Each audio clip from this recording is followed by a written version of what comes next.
Somewhere in America right now, a 60-year-old woman is standing at a grocery store checkout watching her EBT card get declined. She does not understand why. She has been receiving food stamps for 3 years without interruption. She paid her dues, she followed the rules, she recertified on time every single time. But what she does not know is that 3 months ago, a letter arrived at her apartment informing her that new federal work requirements now applied to people her age. She never opened that letter because she assumed it was routine paperwork. She assumed people over 55 were still exempt from work rules on food stamps. She remembered that being the law for as long as she could remember, and she was right, it was the law. Until July 4th of 2025, when a new federal statute erased that protection permanently. Now, she is standing in a grocery store with a cart full of food she cannot pay for, and the caseworker she will call tomorrow morning is going to tell her that her benefits have been terminated for non-compliance and that she cannot reapply for 33 months, almost 3 years. Over $6,000 in food assistance gone because she did not open one letter and did not make one phone call within a 90-day window she never knew was ticking. This is not a hypothetical scenario. This is happening thousands of times per week across every state in America right now. The Congressional Budget Office projects that nearly 4 million people per month will lose SNAP benefits under these changes. If you are between 55 and 64 years old and you currently receive food stamps, you are in the direct path of this change.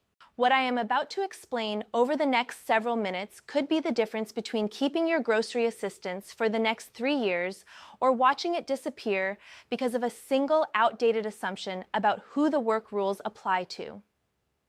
On July 4th of 2025, President Trump signed the One Big Beautiful Bill Act into law.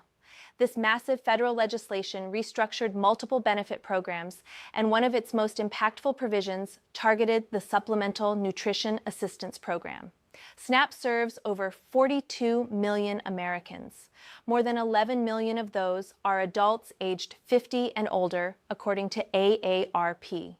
The average monthly benefit for older adults is approximately $188, which translates to roughly $6.20 per day in food assistance. Before this law, SNAP imposed its strictest requirements through a classification called ABAWD, Able-bodied Adult Without Dependents. The ABAWD rules mandated 80 hours of monthly work activity and imposed a 3-month time limit on benefits for those who did not comply. But these rules applied exclusively to adults between 18 and 54. If you were 55 or older, you were categorically exempt. No work requirement, no time limit, no monthly hour threshold. That exemption stood as settled policy for decades, protecting millions of older Americans who faced age discrimination in hiring, health limitations that prevented sustained employment, and the physical reality of aging bodies that could no longer perform the labor they once did. The One Big Beautiful Bill Act raised the ABAWD age ceiling from 54 to 64. For the first time in the program's entire existence, dating back to the 1960s, adults between 55 and 64 are now legally required to document 80 hours per month of work, volunteering, or training activity, or face termination of their food benefits after just 3 months. This took effect November 1st of 2025, and every state is enforcing it. This is confirmed by the USDA Food and Nutrition Service, AARP, the National Conference of State Legislatures, and the Congressional Budget Office. Here is what the law requires you to do. If you are classified as an ABAWD between ages 18 and 64, you must complete 80 hours per month of qualifying activity. That breaks down to approximately 20 hours per week, though weekly distribution can vary as long as your monthly total reaches 80. The range of qualifying activities is broader than most people realize when they first read the requirement. Paid employment at any wage counts, including part-time, temporary, seasonal, and gig work. Unpaid volunteer work at any nonprofit organization counts fully, and this encompasses churches, mosques, synagogues, food banks, soup kitchens, libraries, community centers, Habitat for Humanity sites, hospital auxiliary programs, animal shelters, Goodwill stores, Salvation Army centers, parks departments, school volunteer programs, and any other registered charitable organization. Participation in state-approved job training or workforce development programs counts. Educational enrollment counts, covering GED preparation, English as a second language classes, vocational certifications, community college coursework, and approved online training programs. Workfare programs assigned by your state agency count. Any combination of these activities reaching 80 hours total per month places you in full compliance. An alternative earnings threshold also exists. If you earn at least $217.50 per week, equivalent to the federal minimum wage multiplied by 30 hours, you qualify as compliant without documenting individual hourly totals. The one requirement that is absolutely non-negotiable, regardless of which compliance pathway you use, is documentation. Your verbal statement is not accepted as proof. You must produce verifiable records, pay stubs with specific dates, hours, and employer information. A written letter from your volunteer supervisor containing their full name, position title, organization name, address, phone number, and explicit confirmation of your hours served with dates. Training enrollment documents and attendance records, course registration confirmations. Without this documentation physically on file at your benefits office, you are classified as non-compliant by the system. This is the single biggest trap in the new rules. People who are genuinely working or volunteering 80 hours per month are being terminated at the same rate as people who did nothing because they failed to create and submit verifiable documentation. The system cannot distinguish between undocumented work and no work at all. Both produce the same automated result: benefit termination after 3 months. The consequence of that termination is devastating. Once your 3 months of non-compliance exhaust within a 36-month cycle, your SNAP benefits end automatically. You cannot receive benefits again for the remaining 33 months of that 3-year period unless you complete a full 30 consecutive days of documented compliance and successfully reapply, or you obtain a qualifying exemption with proper documentation on file. 33 months at $188 per month equals $6,204 in food assistance permanently lost. That is 3 years of eggs, bread, milk, vegetables, and protein removed from your diet because of administrative noncompliance during a 90-day window. The state waiver system that previously softened this penalty has been functionally eliminated. Under prior law, states could waive ABAWD time limits for geographic areas with high unemployment or insufficient job availability. Under the new law, waivers require local unemployment above 10%. The Brookings Institution found that threshold was reached nationally in only 1 month during the worst recession since the Great Depression. Waivers are effectively unavailable to the overwhelming majority of Americans, regardless of actual local employment conditions for older workers with health limitations. Several protective exemptions were deliberately removed. Veterans lost their automatic exemption. Serving in the United States military no longer provides SNAP work requirement protection. Veterans must now meet the 80-hour mandate or qualify separately through documented disability. People experiencing homelessness lost their automatic exemption entirely.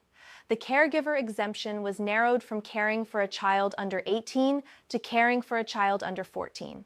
If you raise a 15-year-old grandchild, that no longer qualifies. Foster youth aging out at 18 lost their protection. Exemptions that remain require proactive documentation. You are exempt if 65 or older. You are exempt if receiving SSI, SSDI, or VA disability compensation. You are exempt if pregnant. You are exempt if caring for a child under 14 or an incapacitated household member. You are exempt if a physician, licensed mental health professional, or caseworker certifies in writing that you cannot sustain 80 hours monthly of work activity.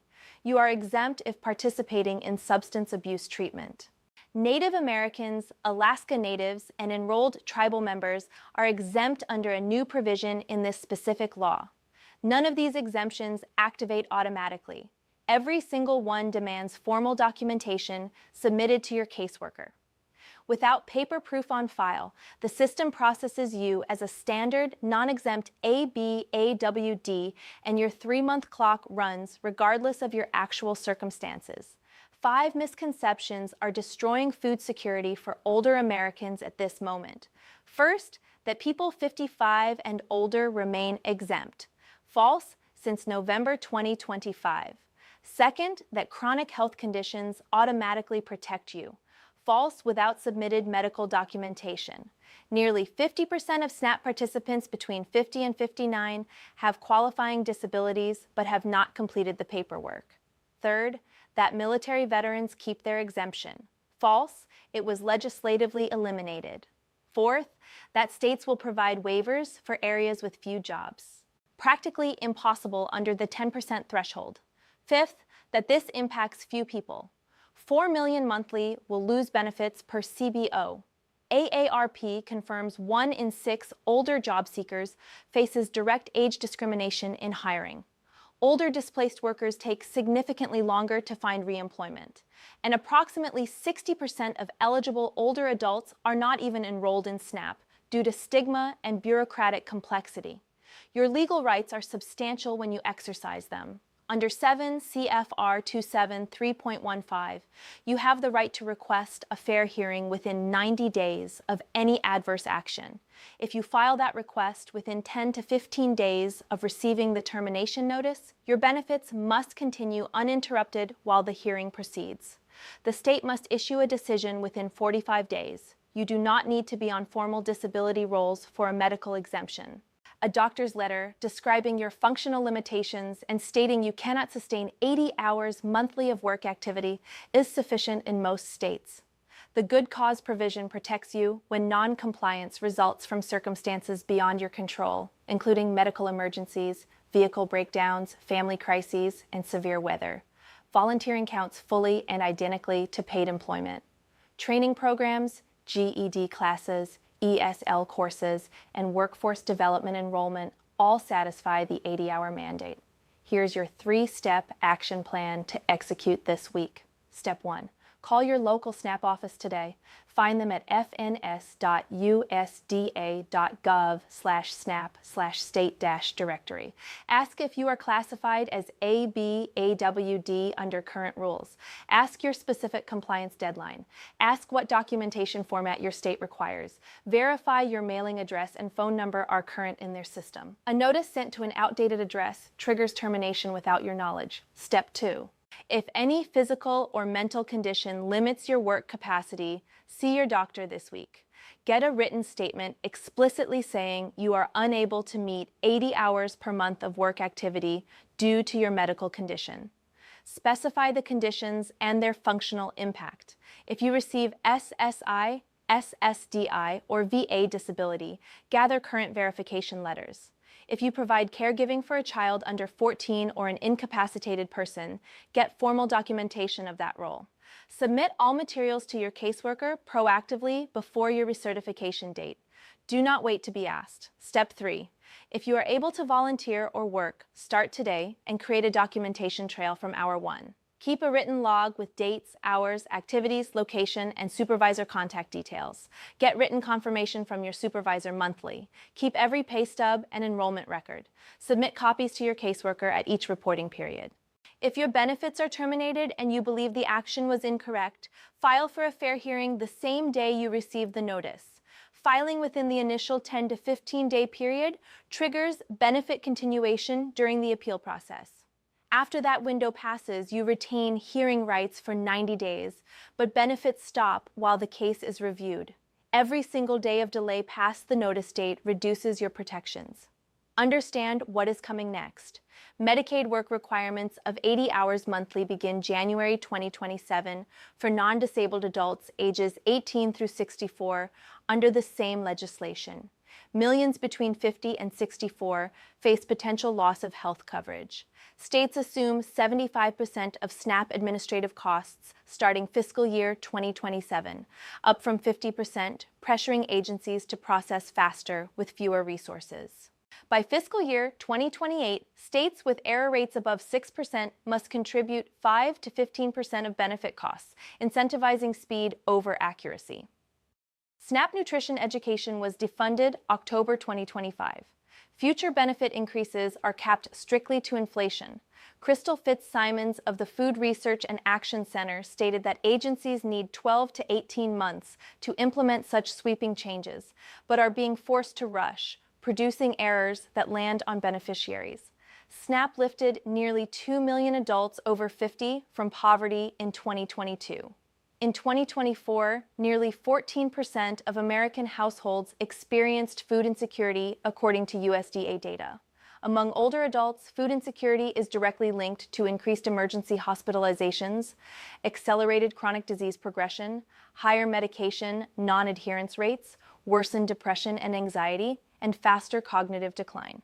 This is not abstract policy. This is whether you eat adequately for the next 3 years. One phone call made this week protects you for 36 months. One phone call not made this week costs you for 33 months. That is the equation. It is permanent and it does not forgive inaction. Share this video with every person between 55 and 64 who relies on food assistance. They need to see this before their window closes. Subscribe and activate all notifications because the follow-up video covers the complete state-by-state exemption documentation requirements, the exact fair hearing filing process with forms and timelines, and the 2027 Medicaid work requirements approaching. Save this video and return to it before your next recertification.